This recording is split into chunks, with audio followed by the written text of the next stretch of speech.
การประพฤติปฏิบัตินี่พ่อแม่ครูบาอาจารย์เฮา เกี่ยวเข้ามาสู่การฝึกจิตฝึกใจอีกทีหนึ่งศีลนี่เปรียบคือกันกับหัว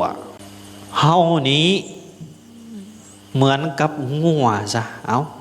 จิตใจของเฮานี่เหมือนกับงัวป่าคือกันกับงัวคือกันกับอันนั้นสิงสาราสัตว์ที่มันอยู่ป่ามันโมหูเรื่องหูเล่ายังมันแห่มันคึกขนองการประพฤติปฏิบัติน่ะคือเฮาอยากฝึกจิตฝึกใจคือเฮาอยากฝึกงัวฝึกสัตว์สาวาสิงหันให้มันใช้ได้ใช้เป็นบอกได้ใช้ฟัง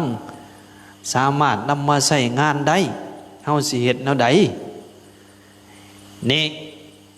ก็คือเอาศีลสมาธิปัญญานี้มาอบมาห่มมันศีลเพิ่นเปรียบคือกันกับหัวถ้าหัวดีลักแน่นห้าวดี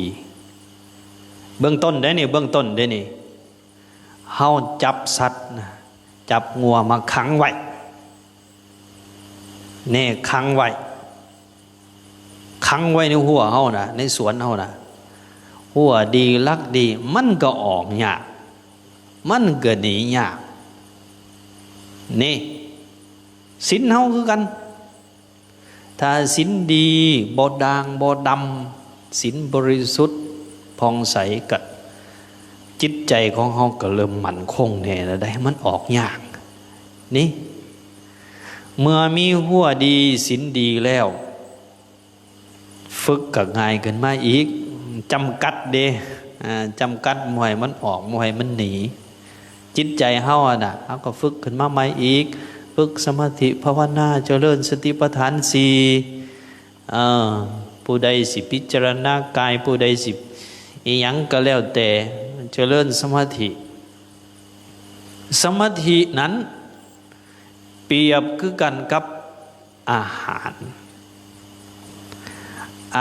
ารของงัวอาหารของสัตว์สาวาสิงแต่เป็นงัวก็เปรียบคือกันกับหญ้าเปรียบคือกันกับเกลือเปรียบคือกันกับข้าวขังมันไว้แล้วบ่แล้วเด้เอาหญ้าให้มันเอาเกลือให้มันเอาข้าวให้มันก็คือกันกับเฮาเจริญฌานเอาหยังล่ะให้จิตให้ใจผู้ใดเอาพุทโธก็เอาพุทโธแหละให้มันมึงอยู่กับพุทโธเด้อพุทโธพุทโธพุทโธอยู่ซั่นแหละผู้ใดเอายุบหนอพองหนอก็เอายุบหนอพองหนอให้มันเอากินตัวนี้กินพุทกินโธนี่แหละมึงกินยุบหนอพองหนอผู้ใดอยู่ในนั่นเจริญอาการ32เกสาลงมานักขาทันตาก็เอาตัวนี้ให้มันกินมันไปหม้องอื่นบ่ได้เด้นี่มันเสพมันขุ่นมันกินตัวนี้เกิดสมาธิเป็นสมาธิเป็นฌานบัดนี้จิตใจก็สงบนี่ครูบาอาจารย์เฮาองค์ตนญาติโยมคือกันได้พวกพ่อพวกแม่เฮาก็คือกัน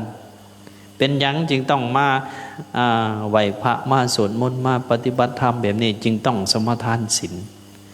อันนั้นละอ้อมหัวมันไว้ก่อนใจนะก่อนมันสิหนีนะอ้อมมันไว้ก่อนสำรวมมันไว้นี่แล้วก็มาฝึกครูบาอาจารย์องค์ใดที่สัมผัสความสุขอันเกิดจากสมาธิใดจะเหตุให้ชีวิตพรหมจรรย์นี่อยู่ได้เหิงนี่เมื่อมีศีลแล้วอีกทีก็น้อยได้ว่านะได้อ้อมหัวไว้แล้วเอาอาหารให้มันอาหารคือสมาธินี่อาหารของหยาบที่เป็นงัวเป็นควายก็คือหญ้าคือเกลือคือข้าวอาหารของจิตของใจก็คือสมาธิอันเกิดจากเฮาได้พุทโธธัมโมสังโฆอันเกิดจากเฮาได้ประพฤติปฏิบัตินี่เมื่อจิตใจมันอยู่แล้วมันบ่แหแล้วเป็นภาษาบ้านเฮานะมันบ่แหมันบ่ลักจับได้บายได้ต้องได้แล้วงัวนั่นนะคือจิตคือใจเฮานะต้องได้แล้ว กะเฮาก็ฝึกมันต่อได้จับมันจูงไปหน้าถอยหลังให้นั่งลงขึ้นขี่ย่างไปหน้าย่างไปข้างย่างไปซ้ายย่างไปขวาเฮาก็สบายจิตใจนี่ก็คือกันเฮาก็จะสบายถ้าเฮาฝึกไปตามแบบที่ว่ามานี้นี่เฮาก็สบายแนวใด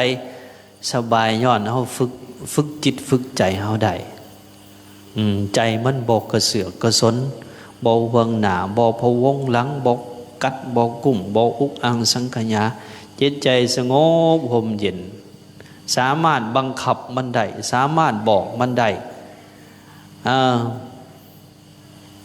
ครูบาอาจารย์เฮาเท่าเว้าถึงการเฮียนธรรมเนาะเว้าถึงการเฮียนธรรมการศึกษาธรรม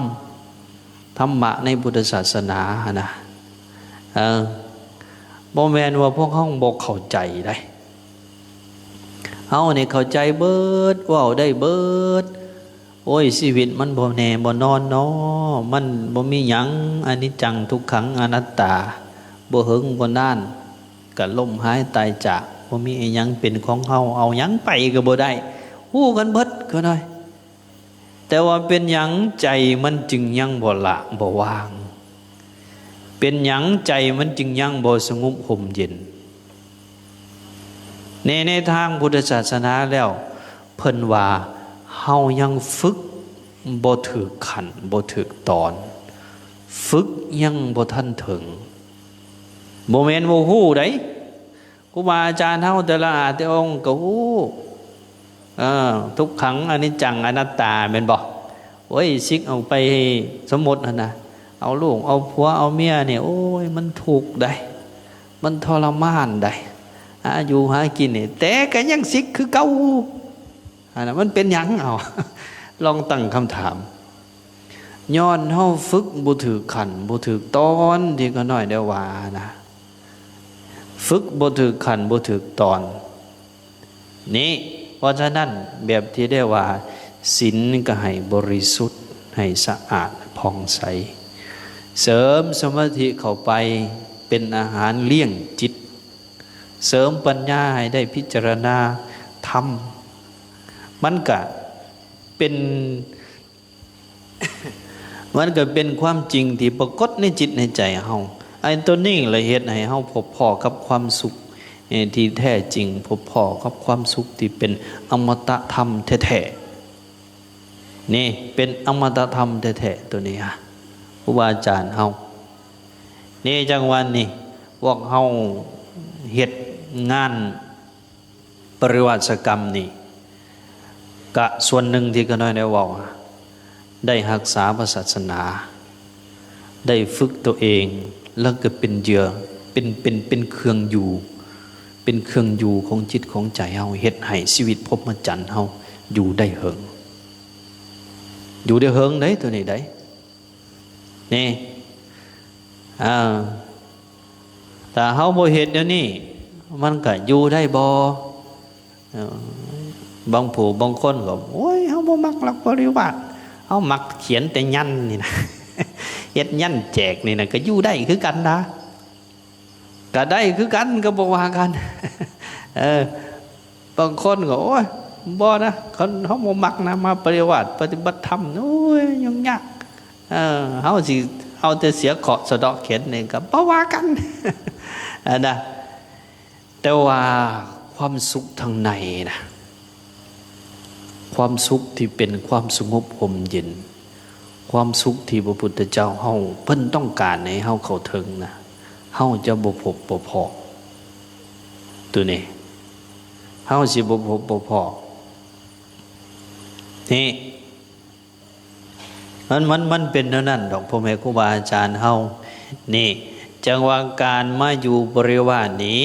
ก็เป็นการฝึกจิตฝึกใจได้คือกัน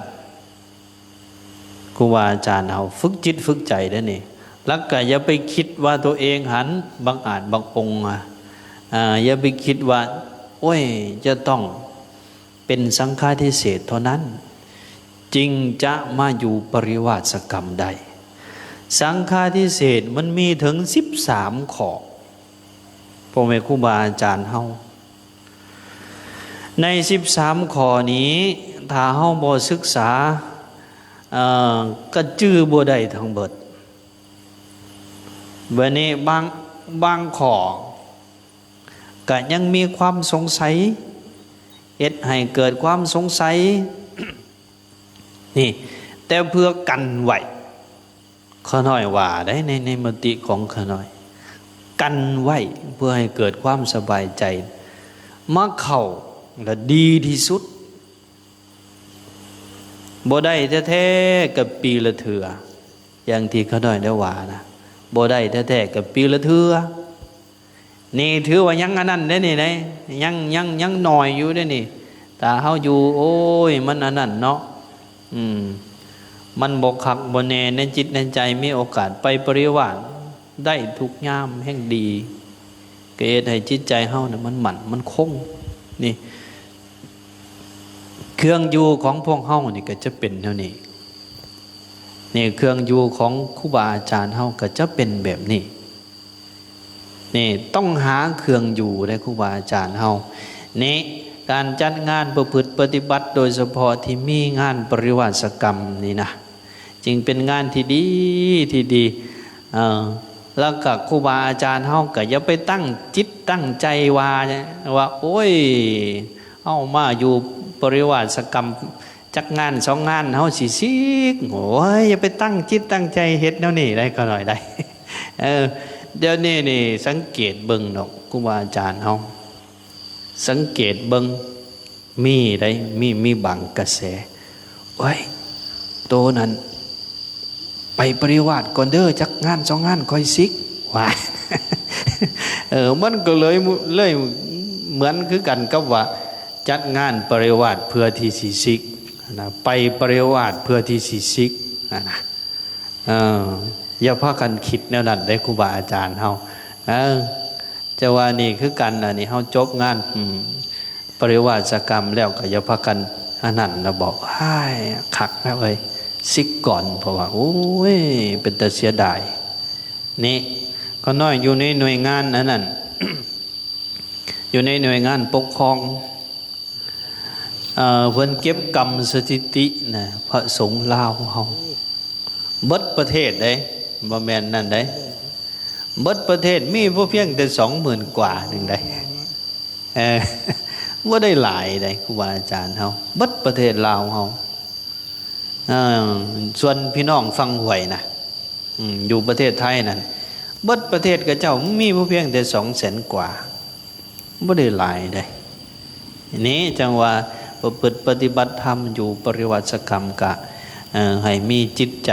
ที่มั่นคงให้ตั้งความปรารถนาไว้ประพฤติปฏิบัติเพื่อที่จะสืบทอดพระศาสนา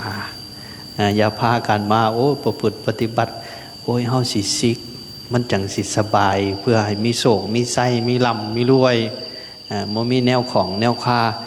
ก็ได้อยู่แนวนั้นนะแต่ว่ามันยังโมเมนต์เป้าหมายตรงนะเด้อครูบาอาจารย์เฮาอยากฝากไว้เท่านี้เนาะเอาละเนาะที่ข้าน้อยอาตมาภาพกล่าวสิ่งละอันพันละน้อยก็สมควรแก่เวลาในท้ายที่สุดนี้ ก็ขออ้างเอาคุณพระศรีรัตนตรัยคุณศีลคุณธรรมคุณงามความดีทั้งหลายจงมาปกป้องคุ้มครองพ่อแม่ครูบาอาจารย์ตลอดฮอดออกตนญาณโยมให้ประสบพบเพาะถึงความสุขความเจริญให้ทุกข์ให้โศกให้โรคให้ภัยสมความมุ่งมั่นปรารถนาในสิ่งที่สอบประกอบด้วยธรรมกันเบิดทุกผู้ทุกคนพุ่นเทินสาธุสาธุสาธุอนุโมทา